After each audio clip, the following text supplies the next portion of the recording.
What's going on, guys? I'm here lounging on the couch and I'm catching up. Surgery went good. It was just a small, minor, little surgery. So, surgery went good. I'm okay now and I'm back on YouTube and doing some videos. Also, responding back to your comments. And I'm catching up with a lot of the comments, and I want to let you know that catching up with a lot of comments that were coming in that I didn't see before. And many times I believe YouTube is not, like I've told you, they've already kind of blocked a couple of my videos when I talk about like God and love and family and togetherness.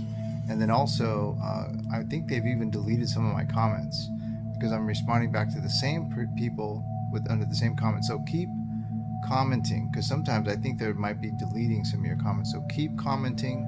I appreciate them. As I'm going through these comments, a universe, I just said, these are very common questions, so I want to make a video about it. I want to tell you, I want to answer some of the questions that I've been asked many, many times before. And thank you for asking these questions. These are good. Even if they're tough questions, I encourage you to ask me tough questions. I want to be open and honest about it. It's the only way to learn and get a little bit more insight. Maybe you might find an answer that you weren't really expecting.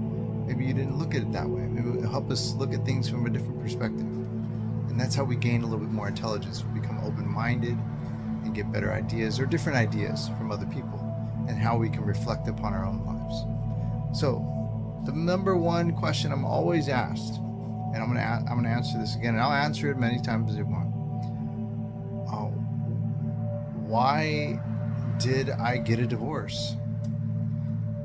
Well, I'm going to answer this really quick and short, and I've been asked this many, many times. I got a divorce because my wife asked for it, and like a good husband, you do what your wife asks you to do. So she asked for it, so I went to a lawyer, gathered the paperwork, and served her the papers. She asked for it, so I did it.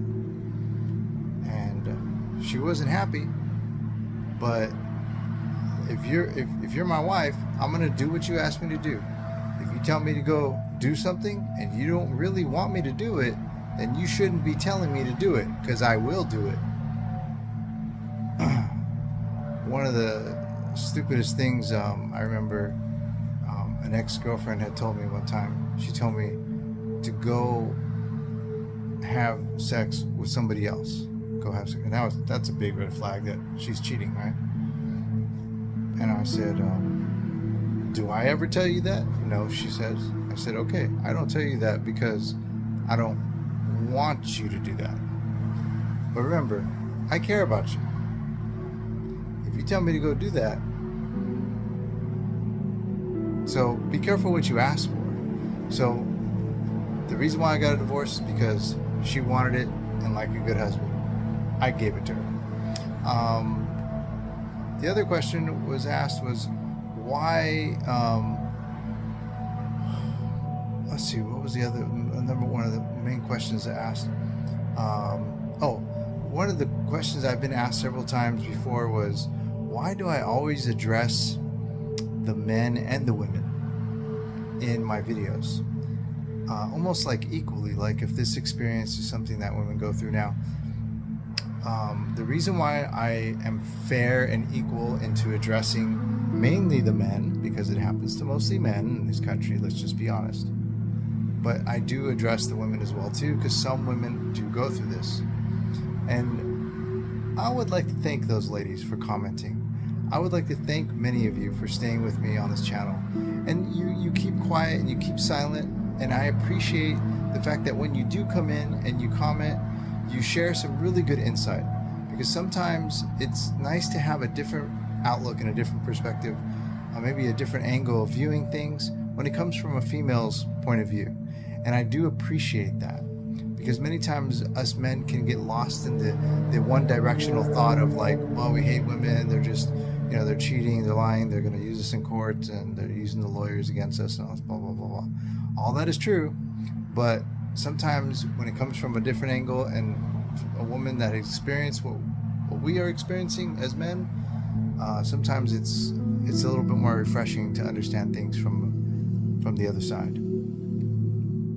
With that said, the reason why I address women and men equally is because, and fairly, to the situation of family separation, is because we need to stop hating each other.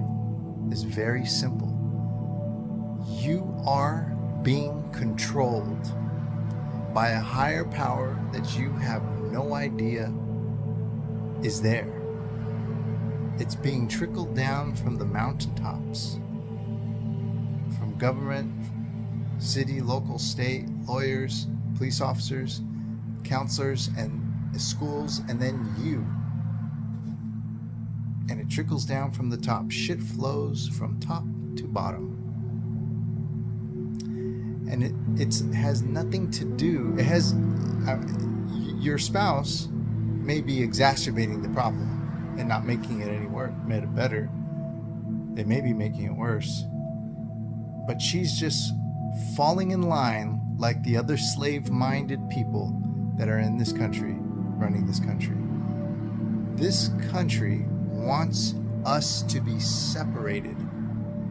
They want us to break up. They put us against each other. If you'll read this, I just lost my train of thought. I don't know. Maybe I'll find it later in the comments and I'll put it in the comment section below. But there's an old slave owner slave book. And I didn't read the book, but I came across some of the bullet points of it on this video. And he basically says, in order to control your slaves, you have to put them against each other and make them fight against each other. And once you have them against each other, for what little rations they have to fight over, which is assets or property or things that we want to buy now, homes, cars, children, clothes, shoes. If you put your slaves against each other for a little bit of food, they'll fight for it. And that's basically what we're doing, what's happening here. That's in a nutshell. That's just minimizing the whole point without getting too round up into what's really happening. It is not so much the anger and hate that we need to be looking at our spouse. It's not where it's at. Because the hate outward will be a reflection of the hate inward that you truly have for yourself because of the lack. I failed somewhere along the lines, and that's why I lost. I didn't appreciate what I had, and that's why I lost. And when we learn to appreciate what little we have, and we learn to be grateful and hold gratitude for life, is when we are gifted these things that we are gifted, like a family, like a wife, like a husband, like a child, a son, a daughter. These are gifts from the universe. These are gifts, and we need to hold immense amount of gratitude and appreciation for them, and that's how we hold on to them. Along with these other things, along with working and providing and taking care of and things of that nature. So that's the answer to the second question. The very, very last question was, why did I get married? Why did I get married? Because as a man, for me, I don't know about you, I think I can speak for many of you. I know that there's a lot of good men out there and good women. I think the whole ideology around marriage is actually lost in the entertainment of it and the business aspect of it. It's lost. But with marriage from the heart, for me, from a spiritual point of view, from a loving point of view, it feels good to make love to my wife and not just a girl. It feels good to hold my wife's hand and not just some woman. So, and for me, it just felt like I felt more of a man just to have a family, and I really wanted a family. And that was I don't feel as though I failed at it. I feel like I went into it without without the strength of knowledge and understanding of what maybe what could be at stake, or just fully armored with how to protect myself, you can't ever knock a man for trying to have a family, to trying to have a loving, supporting, and nurturing family. In these days and times, not every man is going to be successful. Even the most highly sought out entertainment millionaires, movie stars, are failing right now before our eyes. There is in the hundreds of entertainers, and I mean even the most beautiful men in the world, that are failing at marriage right now. And sadly, we can't, to go back to my second answered question, sadly we obviously have some type of bitterness towards our spouse, but we can't be fully angry at them. We must have some type of forgiveness, because of the fact that they're just puppets. They're just being puppetized, and they're being used as tools to funnel money out of your pockets through a legal system, an entirely big system that was built just to funnel money from your pocket and enslave you for the rest of your life. And we need to use these women. These women are tools. They're just tools for the whole bigger picture.